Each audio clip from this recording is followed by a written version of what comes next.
What started as routine promotion turned into television chaos when Mark Wahlberg confronted Jimmy Kimmel over a joke about his past, leading to an explosive argument that ended with security escorting the A-list actor off set.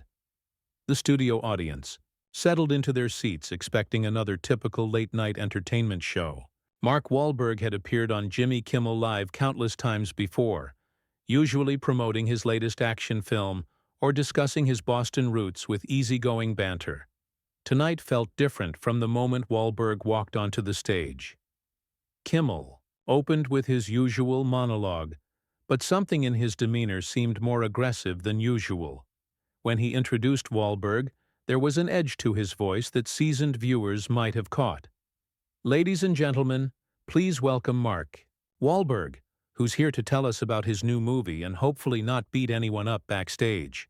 The audience laughed, but Wahlberg's smile faltered slightly as he took his seat. He'd dealt with jokes about his troubled youth for decades, but something about Kimmel's delivery rubbed him wrong. Still, he maintained his composure, settling into the guest chair with practiced ease. "So, Mark, you've got another action movie coming out," Kimmel began, leaning back in his chair with that familiar smirk. "At 53, when do you think you'll finally retire from pretending to be tough on screen?" Wahlberg's jaw tightened almost imperceptibly. "Well, Jimmy, I think as long as audiences want to see authentic stories about real people overcoming real challenges, there's always going to be a place for that kind of filmmaking." "Authentic stories," Kimmel repeated, his tone dripping with sarcasm. "Right, because nothing says authentic like a millionaire actor from Dorchester pretending he's still connected to the streets." The studio fell uncomfortably quiet. Even the band members exchanged glances. This wasn't the usual playful ribbing that characterized most celebrity interviews. There was genuine malice in Kimmel's voice. Wahlberg leaned forward slightly, his voice remaining controlled but firm. "Jimmy, I've never pretended to be something I'm not. I've been very open about my past, the mistakes I made, and how I've worked to make amends." "Oh yes, the redemption arc," Kimmel continued, seemingly oblivious to the tension he was creating. "Tell me, Mark, do you think your victims from back in the day watch your movies and think, 'Oh good, the guy who gave me permanent vision problems is now worth $300 million?" The reference to Wahlberg's 1988 assault conviction hit like a sledgehammer. Wahlberg's publicist, sitting in the green room, immediately reached for her phone. This was crossing every line of professional conduct in the entertainment industry. "Jimmy, that's completely inappropriate," Wahlberg said, his Boston accent becoming more pronounced as his anger rose. "I was 16 years old. I served my time, I made direct amends to the people involved, and I've spent 35 years trying to be a better person." "Have you, though?" Kimmel pressed, clearly enjoying the discomfort he was causing. "Because from where I sit, it looks like you just got rich and famous enough that people stopped caring about what you did." The audience was dead silent now. Camera operators were getting signals from producers in the booth, unsure whether to keep rolling or cut to commercial. Wahlberg's hands were visibly shaking, not from fear, but from the effort it was taking to maintain his composure. "You know what, Jimmy?" Wahlberg stood up slowly, his voice dangerously quiet. "I came here tonight to talk about a movie that employs hundreds of people, supports dozens of families, and tells a story about second chances. But instead, you want to drag up the worst moment of my life for cheap laughs." Kimmel seemed to realize he'd gone too far, but his ego wouldn't let him back down. "Hey, I'm just asking the questions people want answered. Isn't that what journalism is about?" "Journalism?" Wahlberg's voice rose for the first time. "This isn't journalism, Jimmy. This is a hit job. And frankly, coming from someone who built their career on making fun of people who can't fight back, it's pretty rich." The tension in the studio was now so thick it was almost visible. Audience members were shifting uncomfortably in their seats, unsure whether they were witnessing entertainment or a genuine breakdown in professional courtesy. Security personnel had quietly moved closer to the stage area. Kimmel's face flushed red. He'd always prided himself on being able to handle difficult guests, but Wahlberg's controlled fury was unlike anything he'd encountered. The actor wasn't yelling or causing a scene in the traditional sense, but his quiet intensity was somehow more intimidating than any outburst would have been. "Mark, maybe we should take a break," Kimmel suggested, finally recognizing that the situation was spiraling out of control. "No, Jimmy, let's not take a break," Wahlberg replied, his voice steady but filled with barely contained rage. "Let's finish this conversation." The studio lights seemed to burn brighter as the two men stared at each other across the desk. Kimmel's usual confident demeanor was beginning to crack, but his pride kept him from backing down. He glanced nervously at his cue cards, then back at Wahlberg, who remained standing, towering over the seated host. "Look, Mark, I think you're being a little sensitive here," Kimmel said, attempting to regain control of the situation. "This is comedy. It's what we do. If you can't handle a few jokes about your past, maybe you shouldn't be in Hollywood." The words hung in the air like poison gas. Several audience members audibly gasped. Even Kimmel's band leader was shaking his head, recognizing that his boss had just made a catastrophic error in judgment. Wahlberg's face went stone cold. "Sensitive? Jimmy, let me tell you something about sensitivity. I was a 16-year-old kid from a broken home, addicted to cocaine, angry at the world.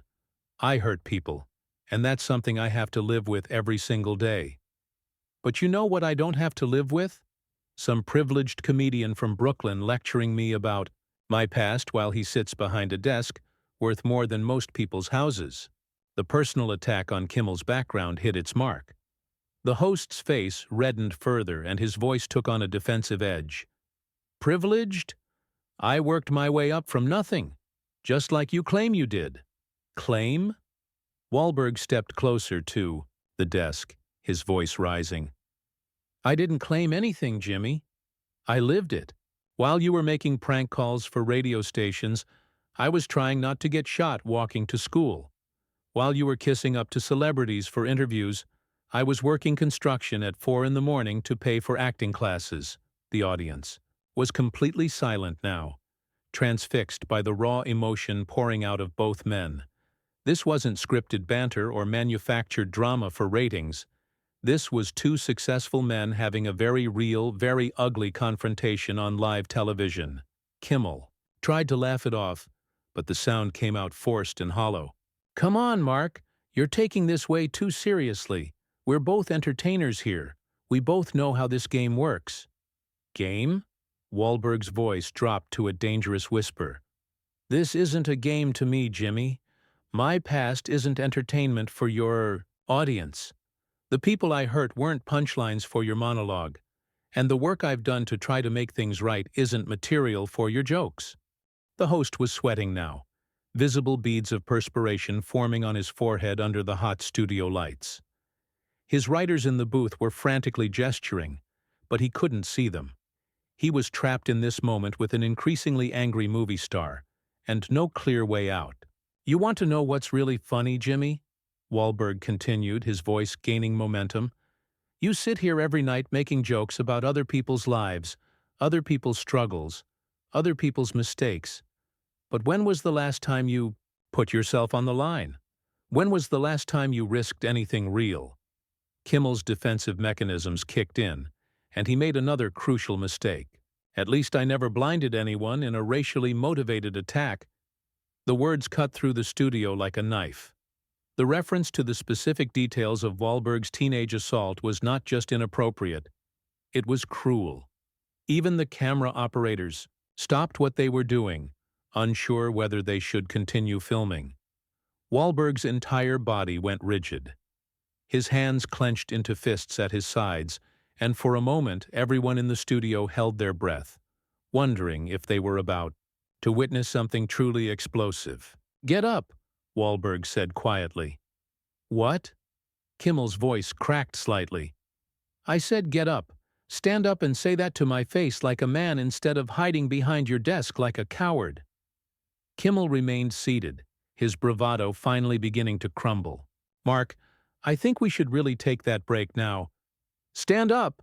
Wahlberg's voice boomed through the studio, causing several audience members to jump in their seats. You want to talk about my past? You want to make jokes about the worst thing I ever did? Then have the courage to do it while looking me in the eye, not from behind your little desk where you feel safe. The host's hands were visibly shaking now as he gripped the edge of his desk. His security team was getting ready to intervene, but they were unsure how to handle a situation where the guest was demanding the host stand up, rather than trying to physically attack him. You know what your problem is, Jimmy? Wahlberg continued, his voice carrying across the silent studio. You've spent so many years hiding behind jokes and sarcasm that you've forgotten how to be a real person. You think being funny gives you license to be cruel. You think entertainment excuses cruelty.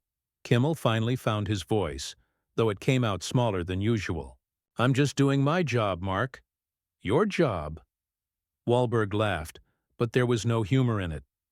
Your job is to entertain people, not to tear them down for sport. Your job is to make people feel good about spending an hour with you before they go to bed, not to make them uncomfortable witnesses to your personal vendettas.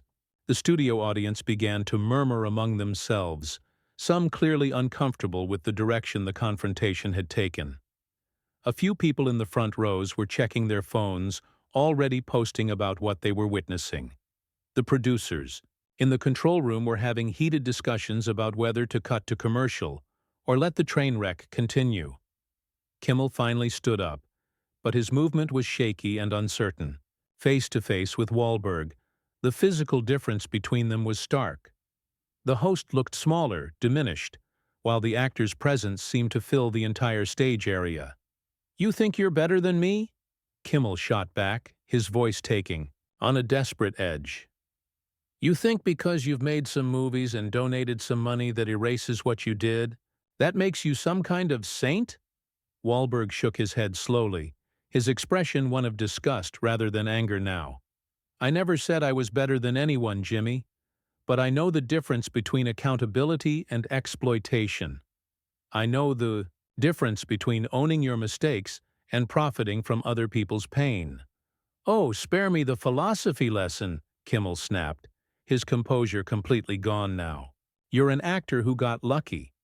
You read lines other people write and pretend to be other people for a living. Don't lecture me about authenticity. The insult to Wahlberg's profession was the final straw for many in the audience. Several people stood up to leave, clearly disgusted by their host's behavior. The energy in the room had shifted completely. What had started as entertainment had become something ugly and personal. You know what, Jimmy? You're right about one thing, Wahlberg said, his voice becoming dangerously calm again. I do read lines other people write, but at least when I'm playing a character, I'm honest about it. You've been playing a character for so long that you've forgotten who you really are underneath all the makeup and scripted jokes. Kimmel's face was now bright red, veins visible on his forehead. Get out of here, Mark. Just get out. Oh, now you want me to leave? Wahlberg's voice rose again. After you ambushed me with personal attacks? After you tried to humiliate me on national television? Now you want to dismiss me like I'm some nobody who wandered onto your stage? The security team was now positioned at the edges of the stage, ready to intervene if the situation escalated further. But Wahlberg wasn't making any threatening moves. His anger was purely verbal, which somehow made it more devastating. You invited me here tonight, Jimmy, Wahlberg continued, his voice carrying clearly through the stunned studio. You asked me to come on your show to promote my work, to give your audience something interesting to watch. But instead of doing your job as a host, you decided to try to destroy me for your own entertainment. Kimmel was breathing heavily now, clearly overwhelmed by the situation he had created. I was just asking tough questions. That's what good interviewers do. Tough questions? Wahlberg's laugh was harsh and bitter. Tough questions are about my work, my process, my choices as an actor and producer. Tough questions aren't personal attacks designed to humiliate your guest. You didn't ask me anything. You just threw accusations and insults. The studio was so quiet that every word echoed clearly. Even the band had stopped playing background music, leaving nothing but the sound of two men having the kind of argument that usually happens in private. And you know what the really sad part is, Jimmy? Wahlberg's voice dropped to almost a whisper, but it carried throughout the silent studio. You're actually talented. You're funny when you want to be. You can be charming and entertaining. But somewhere along the way, you decided that being cruel was easier than being creative. The personal nature of the critique seemed to hit Kimmel harder than any of the previous insults. His eyes welled up slightly, though whether from anger or something else was unclear. "Don't you dare try to psychoanalyze me," Kimmel said, his voice breaking slightly. "You don't know anything about me or what I've been through." "You're right, I don't," Wahlberg replied. "Because you hide behind your jokes and your sarcasm and your fake smile. You never let anyone see who you really are. At least I've been honest about my failures. At least I've admitted when I was wrong and tried to make it right." The confrontation had reached a level of personal intensity that made everyone in the studio uncomfortable. This wasn't entertainment anymore. It was two successful men stripping away each other's public personas and revealing something raw and painful underneath. Kimmel suddenly slammed his hand down on his desk, the sound echoing through the studio, like a gunshot. "Enough! This is my show. These are my cameras, my studio, my audience. You don't get to come here and lecture me about how to do my job." Wahlberg stepped back slightly, not from fear but from surprise at the host's outburst. "There it is," he said quietly. "The real Jimmy Kimmel. Not the funny guy, not the charming host. Just an insecure bully who can't handle being called out for his behavior." The words hung in the air like a final judgment. Kimmel's face went from red to pale in seconds, as if the blood had drained from his entire body. He looked around the studio desperately, searching for support from his band, his writers, anyone who might validate his position. But all he found were uncomfortable stares and disappointed faces. "You want to know what's really pathetic, Jimmy?" Wahlberg continued, his voice now carrying the weight of absolute moral authority. "I came here tonight prepared to be vulnerable. I was ready to talk about my mistakes, my growth, the people I've hurt, and how I've tried to make amends. Because that's what real people do. They own their failures and try to learn from them." Kimmel opened his mouth to respond, but no words came out. He was completely deflated, his usual quick wit abandoned him entirely. The studio audience was watching in stunned silence, many of them clearly sympathizing with Wahlberg's position. "But you," Wahlberg pointed directly at the host, "you saw that vulnerability as weakness. You saw my honesty as an opportunity to score cheap points. You took the worst moment of my life and tried to turn it into a punchline for your monologue." The security team was still positioned nearby, but it was clear they wouldn't be needed. This wasn't going to escalate into physical violence. This was something worse for Kimmel, a complete and public dismantling of his professional reputation. "And you know what the really sick part is?"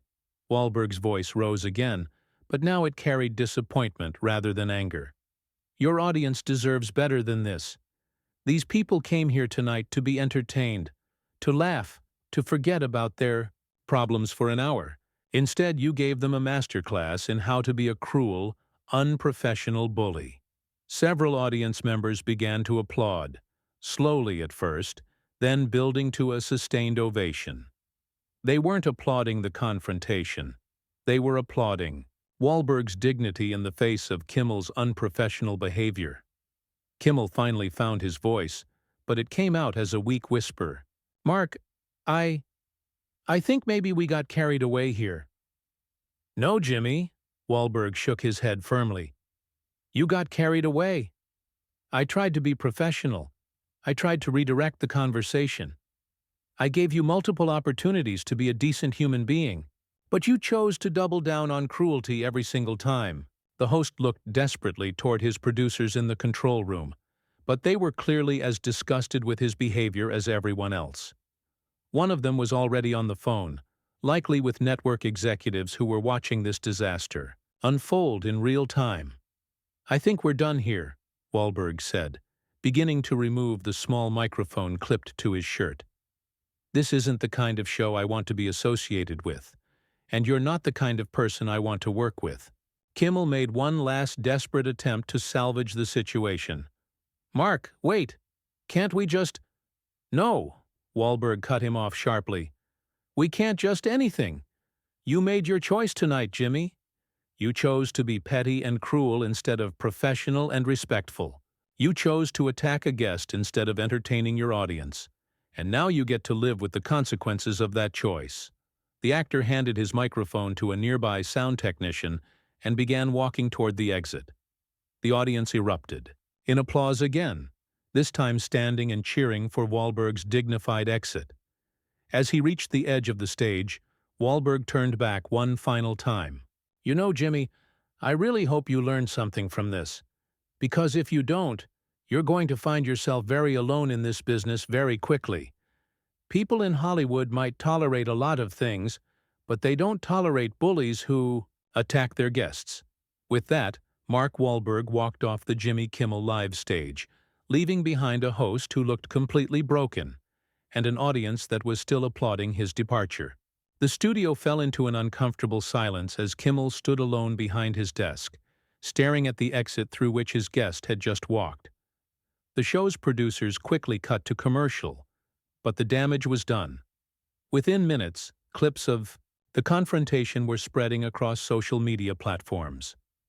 Mark Wahlberg Right began trending immediately, with thousands of viewers expressing their support for the actor's handling of the situation. Behind the scenes, network executives were already in emergency meetings. Kimmel's behavior had crossed every line of professional conduct, and the public reaction was swift and brutal. Advertisers began pulling their spots from future shows, and guest representatives started canceling upcoming appearances. As Wahlberg left the studio building, he was met by his publicist and security team. "How do you feel?" his publicist asked. "Disappointed," Wahlberg replied honestly. "I really thought we were better than that as an industry. I thought we'd learned something about treating people with respect, regardless of their past." The confrontation had exposed something ugly in the entertainment industry: the tendency to treat people's pain and mistakes as content for consumption. But it had also shown that sometimes, when someone stands up for dignity and respect, people will support them. By morning, the incident had become a watershed moment in late-night television, sparking conversations about professional conduct, the treatment of guests, and the responsibility that comes with having a platform. Jimmy Kimmel's reputation never fully recovered from that night, while Mark Wahlberg's stock in Hollywood rose even higher for his principled stand against bullying and exploitation.